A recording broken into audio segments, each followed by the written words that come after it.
Bienvenue à la séance d'information donc pour le programme Primo Adoptant. Donc le programme Primo Adoptant Tech, pardon. Donc étant donné on est vraiment plus donc là adapté avec l'accompagnement MT Lab, donc les entreprises touristiques et les startups. Donc juste quelques mots sur le MT Lab. Je pense que vous nous connaissez tous, mais pour certains qui peut-être ont moins de connaissances. Donc, on est le premier incubateur d'innovation donc en Amérique du Nord dédié au secteur du tourisme. Donc, on a été fondé par l'UQAM et Tourisme Montréal en 2016. Donc, ça fait quand même maintenant 10 ans.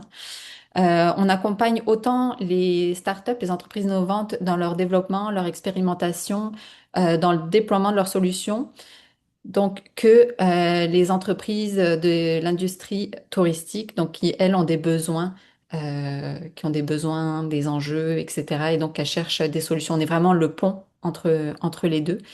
Et la mission du MT Lab, donc c'est vraiment de stimuler le développement économique du Québec par l'innovation ouverte en tourisme. Donc voilà pour les quelques mots. Donc là, on va rentrer un peu plus en détail donc sur ce qu'est le programme Primo Adoptant Tech. Aujourd'hui, on a donc des startups, mais on a aussi donc des entreprises touristiques qui sont présentes. Donc, on va vraiment essayer de répondre euh, aux deux côtés. Si vous avez des questions, on pourra prendre le temps à la fin. On se laissera quelques instants pour vraiment vous aiguiller. Donc, on va voir vraiment ce que ça implique pour la start-up, mais aussi donc pour l'entreprise touristique. On va passer vraiment au travers des différents critères du financement, les différentes étapes aussi pour déposer un projet. Et voilà. Donc voilà, vraiment le primo-adoptant, c'est vraiment la rencontre donc, entre la start-up, donc il y a une technologie à développer, donc à adapter, à tester sur le terrain, à améliorer. Et donc on a le primo-adoptant, lui, qui va vraiment à un besoin et donc qui a, lui, vraiment le terrain d'expérimentation. Et donc cette rencontre des deux-là amène vraiment à un projet d'innovation, donc vraiment au développement à l'expérimentation en situation réelle. Donc, pourquoi devenir primo-adoptant? Donc là, on s'adresse vraiment aux entreprises touristiques. Donc, c'est vraiment que vous avez un besoin réel dans votre organisation et vous voulez en fait accéder donc à une technologie innovation pour y répondre. Donc, vous allez, c'est vraiment pas uniquement donc une relation fournisseur-client. Vous voulez vraiment participer donc à l'évolution de la technologie, la tester dans vos opérations et vraiment donner vos rétroactions et influencer donc le développement de la solution. Donc ça, il y a aussi vraiment une partie qui est une partie des risques qui est réduite donc grâce au financement donc qui est apporté par le MEIE donc qui n'est vraiment pas négligeable. Et donc après, bah, c'est ça, si c'est concluant, l'expérimentation, etc., c'est vraiment donc pour pouvoir adapter la solution donc sur le plus long terme. Donc, en tant que start-up, donc pourquoi participer donc au programme Primo Adoptant? C'est vraiment, ben, c'est ça, vous avez votre technologie, elle est encore à développer. Vous voulez vraiment pouvoir la tester, c'est ça, sur dans un milieu concret, avoir la rétroaction, valider vraiment vos hypothèses et pouvoir en fait avancer et évidemment bénéficier aussi aussi donc du financement qui peut atteindre donc jusqu'à 75 000 $. Donc, qui peut participer? Donc là, vous avez les différents critères. Je vais pas vraiment passer au travers de chacun. Ils sont pas tous présents non plus. C'est vraiment donc après à vous d'aller voir sur le site du MEIE, le site du gouvernement, pour voir vraiment si vous répondez donc aux différents critères qui sont demandés. Nous, en fait, faut être accompagné donc par un organisme de soutien. Donc là, dans ce, dans ce cadre-ci, donc ce serait nous, MT Lab, et c'est très important de savoir qu'il faut être une start-up incubée ou alumni. Donc je sais qu'il y en a beaucoup aujourd'hui qui sont présents, qui ne sont ni incubés ni alumni. Donc c'est ça, faut vraiment après ben, voir en fonction de si jamais vous intégrez un programme d'accompagnement du MTLab cet automne. Peut-être que si donc il y a une prochaine vague pour le programme primo-adoptant, donc vous pourriez à ce moment-là voir pour déposer. Mais pour cette date de tombée-ci, les délais ne concordent pas. Donc voilà. Donc, qu'est-ce qu'un bon projet primo-adoptant? Donc, voici donc les différents. Je cherche mes mots. Donc, c'est vraiment donc voilà de répondre à un besoin réel du primo adoptant.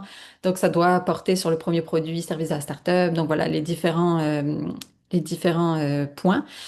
Et en fait, pour refaire plus simple, je vais prendre un exemple qui va pouvoir vraiment illustrer.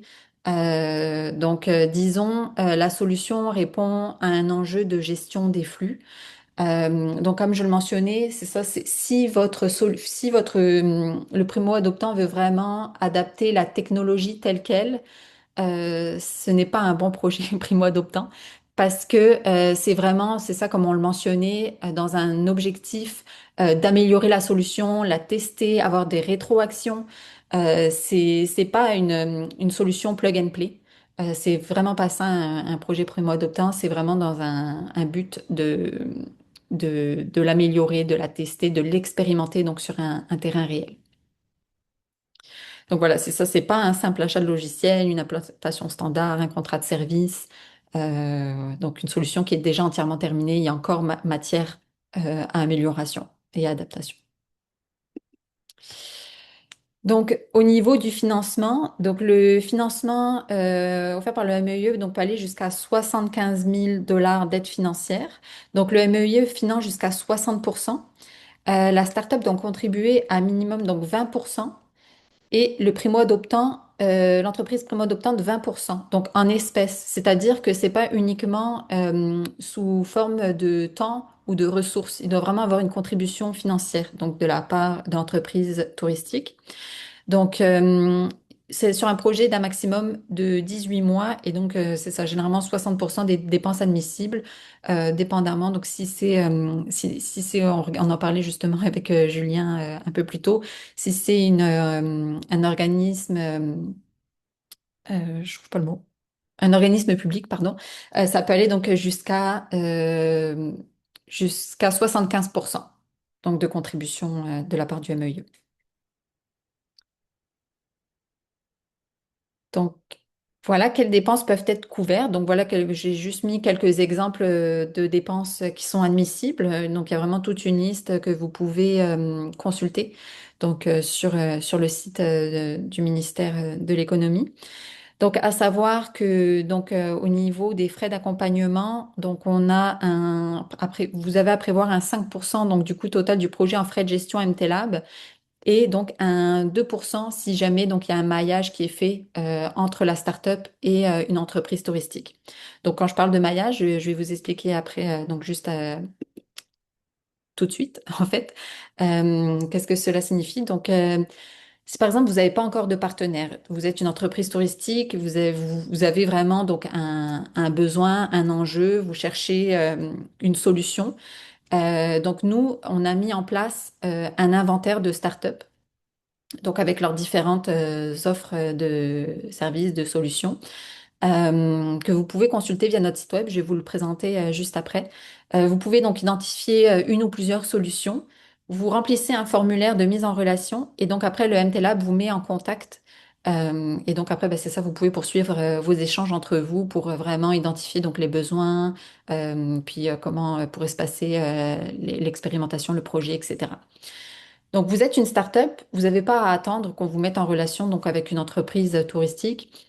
Vous pouvez, vous, déjà avoir identifié une entreprise touristique, vous pouvez déjà être en contact avec une entreprise. Et donc là, n'hésitez pas vraiment à juste déposer en fait votre projet donc en date du 4 octobre. Donc, je vais vous en parler juste après. Et même chose, en fait, pour une entreprise primo-adoptante, si vous avez déjà identifié une start-up ou quoi que ce soit.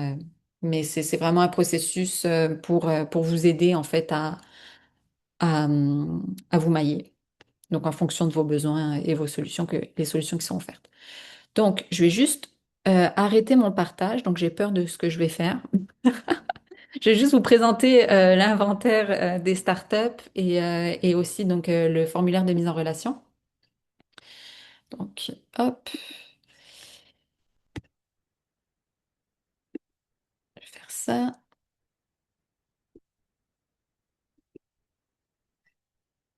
et ça. Donc l'inventaire, je vais vous partager.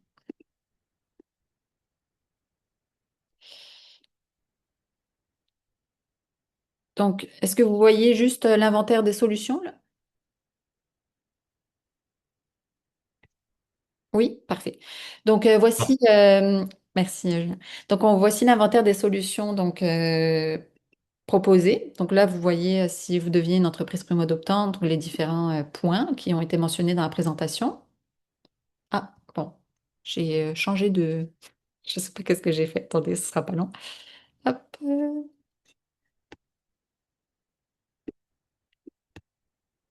je pense que je suis sortie de l'inventaire. Ouais, c'est ça.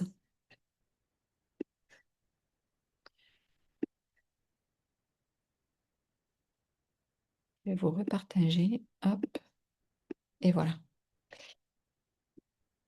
Donc voilà, là vous allez voir différentes solutions qui vous sont proposées, etc. Donc vous pouvez passer au travers.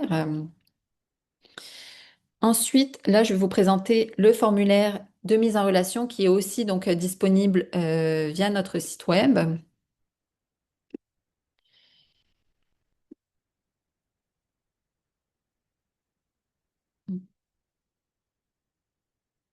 Est-ce que vous voyez le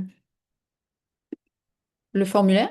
Je pense que vous voyez aussi mon écran en arrière, hein, si je ne me trompe pas. Oui, Ouais. oui. Ouais, c'est pas très grave. Donc, voici le formulaire de mise en contact. Donc là, voilà, juste indiquer vos informations et avec quelle entreprise vous souhaiteriez être mis en relation. Donc, voilà, on va retourner à la présentation.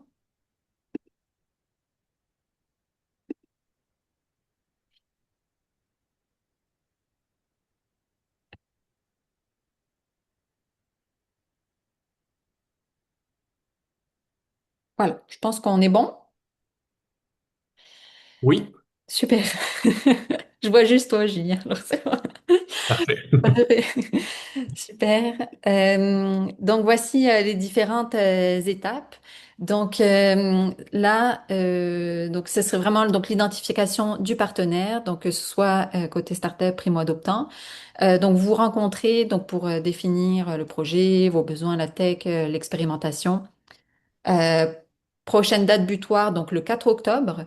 Donc, c'est la date de dépôt du projet OMT Lab, donc par la startup. Donc, vous devez déjà avoir confirmé donc l'entreprise primo-adoptante à ce stade-ci. Donc, n'attendez pas le 4 octobre pour commencer les discussions. Il faudrait que ce soit déjà là en ce moment, soit déjà les discussions ont été entamées ou en tout cas, il faut comme le faire très rapidement. Suite donc à la date du 4 octobre, nous on va analyser au sein du MT Lab et donc faire une sélection donc dépendamment du nombre de dossiers qui ont été déposés. Et ensuite donc vous allez avoir un accompagnement au montage du dossier. Donc on a vraiment une experte qui va vous accompagner donc pour qui va vous accompagner, c'est ça, dans le dépôt de votre demande auprès du MEIE. Donc une semaine avant, on va vous demander de nous faire parvenir un brouillon du formulaire bien avancé ou alors déjà votre formulaire que vous allez déposer pour que nous puissions en fait vous faire parvenir notre lettre d'appui donc du MT Lab. Et donc la date de dépôt auprès du MEIE est le 4 novembre 17 h. Et donc c'est la startup qui doit déposer le auprès du MEIE. Donc voilà. Merci pour votre écoute. Si vous avez des questions, je vous ai pas montré, mais le formulaire de dépôt pour la startup est accessible donc via notre site web. Vous avez juste quelques informations à compléter, vraiment la description de votre solution, description du projet avec l'entreprise primo-adoptante, le contact de l'entreprise primo-adoptante. Donc, ces différentes informations et donc tout ça est accessible via notre site web.